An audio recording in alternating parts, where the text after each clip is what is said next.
Hi, Jeff Keane here with wirelessvideoblog.com, and today I'm doing my introduction to my CWNP series. Now, the CWNP is an organization that puts on vendor-agnostic wireless certifications, and they have quite a bit of certifications, and I figured I would start my series with discussing the organization itself, some of the certifications that they put together, some of the study materials that they have, and of course their website, which is a great place to go for information on the different certifications and places to really start your studying process. Now, the videos that I'm going to be putting together, I'm going to be using, like I've said before, as a means to reiterate a lot of the study information that I've gathered while preparing for my own certifications or my own goals with the CWNP certifications. But that being said, I am going to have a bit of a disclaimer at the end, just so that that you know that there's some legal aspects that I just want to make sure I get out of the way.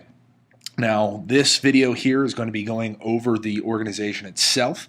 One of the things that the CWNP prides themselves on is being a standards-based certification or having standards-based certification. So none of it is vendor-centric, so they don't have anything specific to Cisco or Aruba or HP or Meru or any of those. They are all completely based around the IEEE specification. So in this case, 802.11. And they've got several different flavors of the exams. So there are about 2 entry-level exams, one of which is the CWTS, or Certified Wireless Technical Specialist. Now, this exam is geared a bit more towards the non-technical people, so account managers that might be selling wireless technology, or project managers that might be managing a project for implementing wireless technology. And it's a really great place to start to get just a very basic foundation of 802.11 as a whole. And really start to get a grasp on some of the terminology that you might be hearing or seeing throughout the selling process or throughout the project implementation process. Things like reflection, refraction, multipath, MIMO, all the standards themselves, 802.11, ABGN, AC, all of that. You get a very good understanding of all of those terms and what they mean by taking this exam. Now, if you want to get a little bit more technical, they also offer the CWNA exam, a Certified Wireless Network Administrator exam. And this really is geared more towards your network admins, people that are going to be managing wireless networks or perhaps implementing wireless networks. So having a good understanding from a technical perspective of how everything works is fundamental towards becoming an expert in any field. So the CWNA is a great place to start. And in fact, if you want to continue your studies and go for some of those expert level certifications that the CWNP offers, the CWNA is an actual requirement for that. Now, I have this under the entry-level exams. I do want to caveat that the CWNA is not by any means an easy certification. So be prepared to have to really work hard in order to grasp a lot of the concepts that you'll learn within the CWNA exam. Now, the great thing is that, like anything else, they build on top of each other. So all of the concepts that you learn from a high level or even a fairly detailed level with the CWNA, you have that base understanding that you can really start diving deeper into it with some of the professional level certifications that they offer. Now, the first one I'm going to talk about is the CWSP exam. This is the Security Professional exam.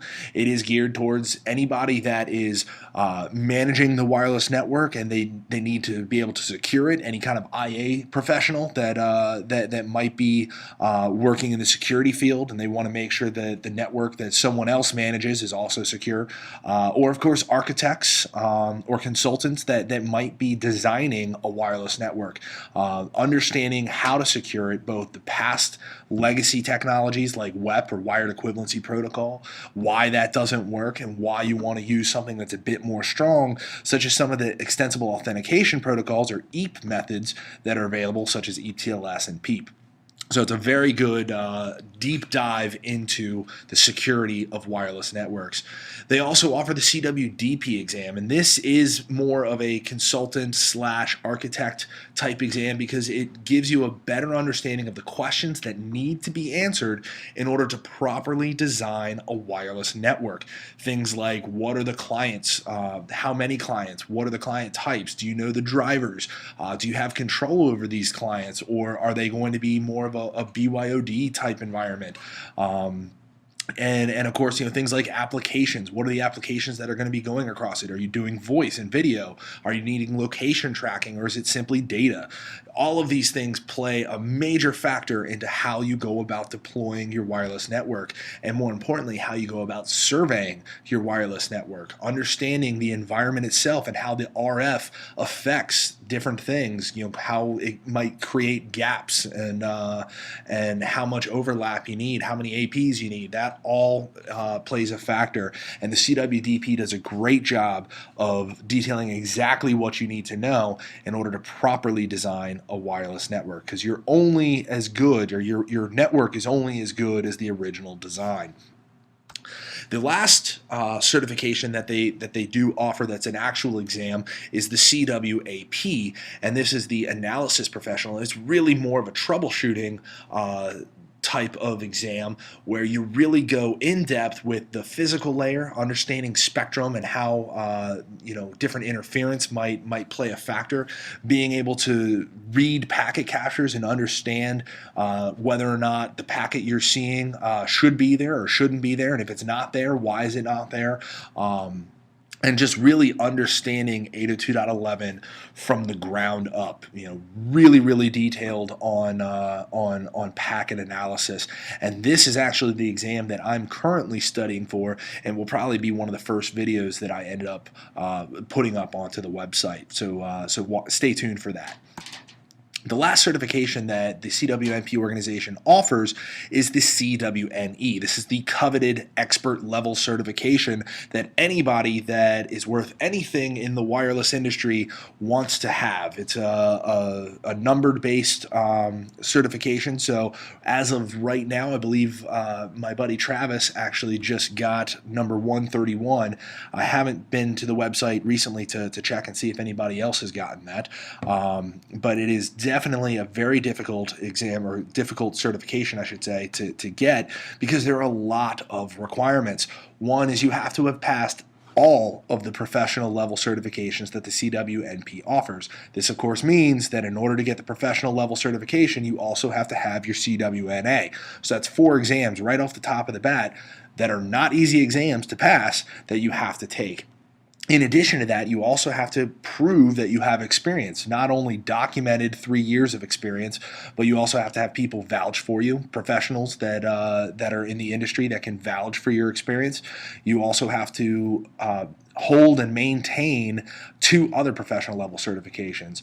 That could be anything from any one of the vendors. I'm probably going to be using my CCNP route switch and CCNP wireless certifications to show as my additional professional certs. And of course, you also have to not only repass at least one of the professional level certifications every 3 years, you also have to write essays detailing at minimum 5 words 3 different projects that you were in charge of. Now, this could be something that you were the lead engineer deploying a wireless, or perhaps the lead architect in designing wireless, but the key there is showing how you were able to use the skills that you learned through the CWNP certifications to apply those skills and techniques in the real world.